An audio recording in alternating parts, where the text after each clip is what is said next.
بواسطة صاروخ جديد متطور، صاروخ الأرقب. At least 39,000 Palestinians have been. مسيرة انطلقت من مدينة تل أبيب باتجاه مقر السفارة. Chinese jets intercepted by the U.S. military.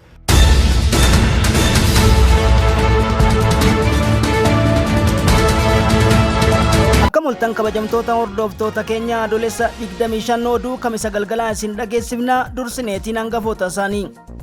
Haleellaa kutaa West Bank akkasumas kaaninuus burqaanitti gaggeeffameef jeeniin West Bankitti gaggeeffamen loltoonni Israa'el harca'uu akkasumas Gaazaan cubbuu lammataarra keessummeessuu ishee gabaasa dhageettu. Koloneessa torba kan ajjeefaman barsiistuu umriin 56 kan Israa'elii fi loltoonni afur reeffi isaanii argamuudha mootummaan Israa'elii beekseeti jira.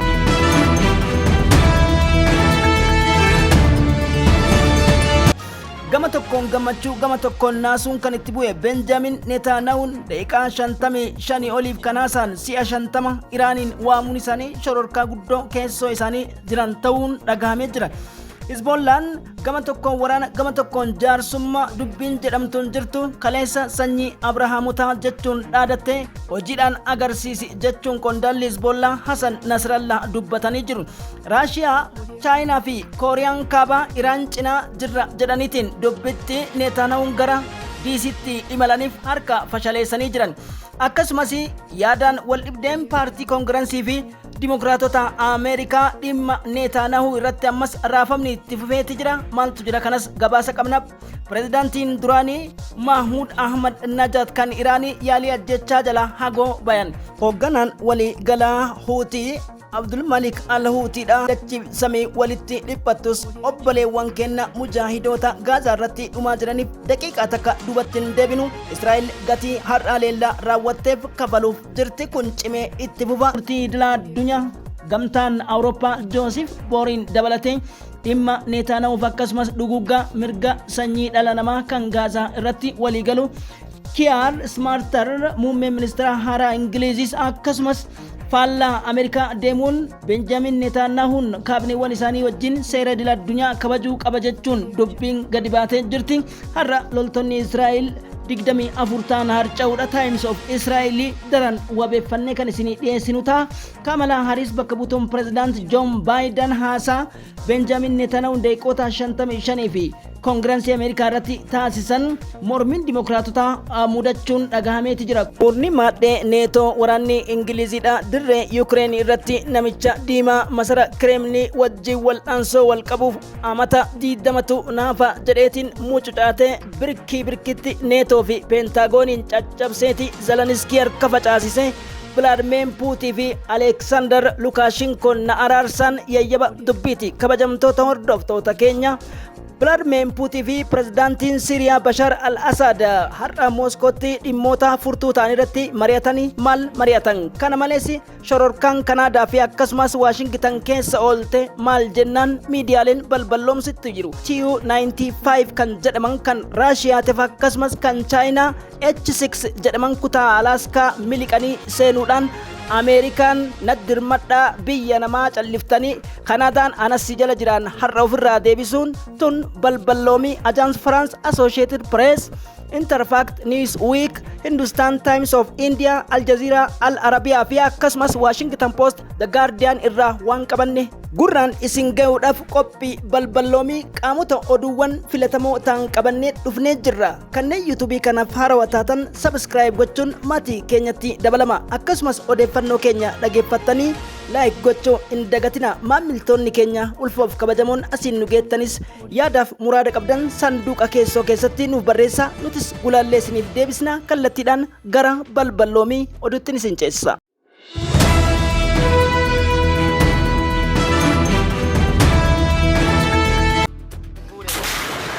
وإسنادا للشعب الفلسطيني الذي يواجه ما وصفها بحرب والذي قد يسمح بضربات يسميها الخبراء الجيران.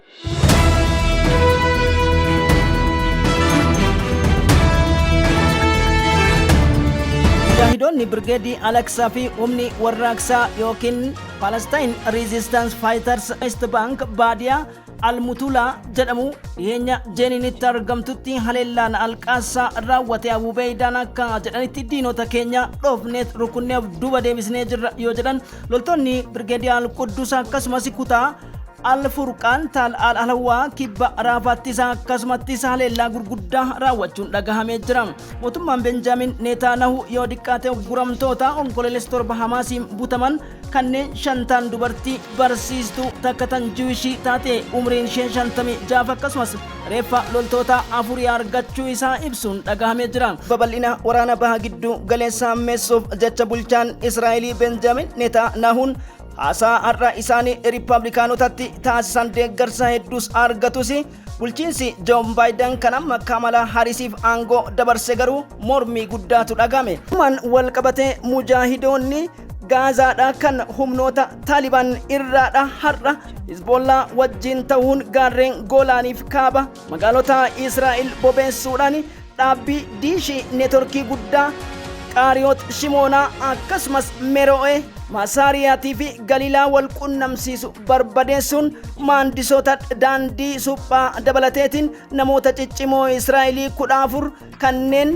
madaa'anii fi 7 kanneen gara qabriitti gaggeeffaman الدنيا نجايب التجرتي. وليد في ظل سياسة الإنكار والتجاهل التي اتبعتها إسرائيل عموما بالحديث عن المسيرات من أجانب في قرية قصرى جنوبية مدينة نابلس، وأفاد شهود للجزيرة أن مجموعة من دقيقة شنتمي جاوليف حاسا كان تاسيس بارتي كونغرانسي أمريكاتين harki dhaamaa fi kan bule bulchaan tsiyoonota Neetaanahuu mormii cimaan isaa akka qunnamee fi sababa Benjaamin Neetaanahuu yeroo jalqabaatiif dachee Ameerikaa irratti alaabaan gubachuun ammoo wal gaafachiisaa ta'eeti jira. Pireezidaant Baayidanii fi Doonaald Tiraampiin kan wal arge bulchaan tsiyoonota inumaahuu kana hundaaf kan kaayyoo lolatti nu kaasee fi hanga dachee Gaazaa guutumaan guututti dhuunfannutti jechuun dhaadannoo isaan dhageessan nuti Abrahaamota seenaa beekuun barbaachisaa jechuun Iraan irratti dhaadachuu fi gamtaan Awurooppaatiif akkasumas neetoon akka isaan wajjin ka'uu fi Iraan irratti tarkaanfii fudhatu gaafii jedhuuf kun fudhatama hin qaban. Abbaan Tiwutara yookiin X amma Elon Musk dabalateetiin jenosaayidii yookiin duguggaa sanyii namaatiif Neetaanahuun Koongirensii Ameerikaa kakaasuun kun yaadrimee fudhatama hin qabne jechuun balaaleffatanii jiran. Akkasumas bakka buutuun pireezidaantii Ameerikaa amma Kamala Haris tarkaanfiin Benjaamin Neetaanahuun deemu kun sagalee dimokiraasota biratti dippiloomaasii baha gidduu galeessaaf addunyaa irratti imeejii yookiin ammoo fuula adeemsa siyaasaaf hariiroo imaammata Ameerikaa jijjiira jechuun dhagame. Neetaanahuun pireezidaantii Ameerikaa caala dachee Yuunaayitid Isteet of Ameerikaatti kaleessa olaantummaan Gaazaa balleessu eenyu harka akka ture kan calaqqisiise jedhan. Marwaan Alaashimii gaaziteessitoonni Al Jazeeraa bebbeekamoon xiinxaluu irratti argamu. Kana wal qabsiisee biyyoonni liigii Arabaa dheekkamsaaf ibsa baasuu isaanii Almaadiyaa Al Arabiyaa fi Newsweek Interfact gabaasanii jiru. Palestinian girl whose entire body was burned. The first time in American history that a war. هذا وشارك آلاف الإسرائيليين في مسيرة انطلقت من مدينة تل أبيب باتجاه مقر السفارة الأمريكية بواسطة صاروخ جديد متطور صاروخ الأرقب. Sarah is a 17-year-old. Dabalatan odeessuma haasaa Benjaamin Neetaanahuun bulchaan Israa'elii taasise keessatti Murshida Xaalib bakka buutuu paartii dimokiraatotaa dhalattu Palestaayiniif akkasumas imaammata Filisxeemiif Ameerikaadha. Gochoonni kun criminal war akkasumas guilt the war genocide jechuudhaan yoo dubbattu kana qofa osoo hin ta'in bulchoonni akkasumas ammoo dubbiimtoonni paarlamaa White House kan dimokiraatota seenetaroonni hedduun dhibbantan kan dheekkaman yoo ta'u jechoonni Benjaamin Neetaanahuun fayyadaman jechoota daangaa baheef akkasumas kan addunyaa guutuu dheekkamsiisee fi olaantummaa seeraa fi fuula siyaasa Ameerikaa kan jijjiire ta'uun himamuu irratti jira.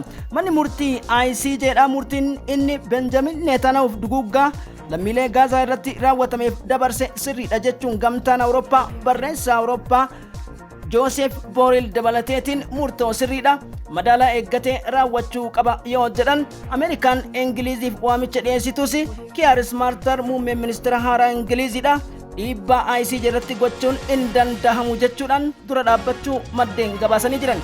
Haleellaa har'aa Yemen irratti Israa'el raawwatteef deebii gaatu isaan eega jedhanii abbaan aangoo olaanaa Ayatullah Ali Alkaamini gama biraatiin kanaan wal qabateetiin tarkaanfiiwwan gurguddoon cimee itti fufa kan jedhe Hasan Nasrallah hoogganaan qondaaltota waraanaa Hizbollaadha.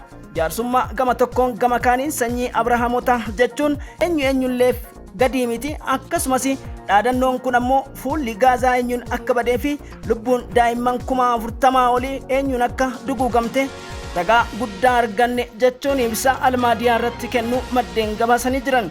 Pirezidaantii duraanii Iraanii Mahmud Ahmad Najaat irratti yaaliin ajjechaa xiqqoof jala bahuun beekamee jira. Kutaa biyyattii tokkotti imaama lubbuun isaanii dabarteef gara Daarol Aakiraa deeman gaafachuuf Toyota isaanii kan Land Rover jedhamtu yeroo yaabbachuuf jiranitti tikaan nageenya isaanii Toyota kana keessaa akka buusaniif ajajuu isaaniitiin akka ta'ee fi muusaadonni yookiin Israa'eloonni akka hin danda'amnee fi kanaaf deebii kennine jechuun dhaadachuun isaanii dhagahamee jira.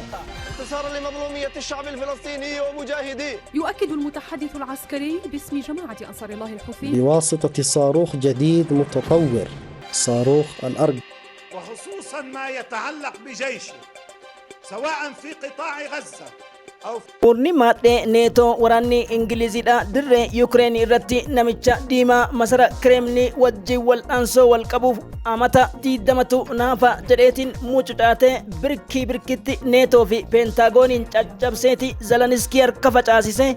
Vladimir Putin fi Alexander Lukashenko na araarsan yayyaba dubbiiti. Kabajamtoota hordoftoota keenya Vladimir Putin fi pirezidaantiin Siiriyaa Bashar al-Assad har'a Mooskootti dhimmoota furtuu ta'an irratti mari'atan. Miidiyaa biyyoolessa Raashiyaa fi taas wabeeffachuun Wiyoo Industaantii fi Associated Press akka gabaasanitti Israa'eliif kaardii diimaa kennuun masara Kireemlii akka dubbii himaa Dmitri Peskov jedhanitti dhimmoota haleellaa irra deddeebiidhaan Israa'el irraa gaarreen Goolaanii fi akkasumas Sooriyaa irratti fudhatamuuf Mooskoon kanaan booda obsan qabdu jechuun gara tarkaanfiitti ce'uu akka jiranii fi nagaa naannawaa irratti dhimmoota gurguddoo keessattuu Israa'elii fi Iraan jidduu jiru akkasumas dhimmoota birmadummaa daangaa namaatiif saamichaaf jecha afaan bananii dhufan isaan kana adabuun nurra jira jechuu fi dhimmoota gurguddoo egeree Sooriyaatii fi akkasumas dippiloomaasii fi ijaarsa sirna haarawaa kan Chaayinaaf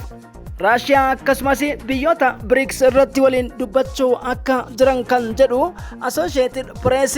Raashiyaan yeroo kamiyyuu michuu bara dheeraa fi balaa hudhaa afaan qabrii keessaa kanneen ergamtoota jedhamu. Puutiin kanneen ergamtoota bananii dhufan isaan kana adabuun nurra jira jechuu fi balaa hudhaa afaan qabrii keessaa Raashiyaa baaste ta'uun ni yaadatama jechuudhaan Associated Press barruu isaa keessatti tuqee jira.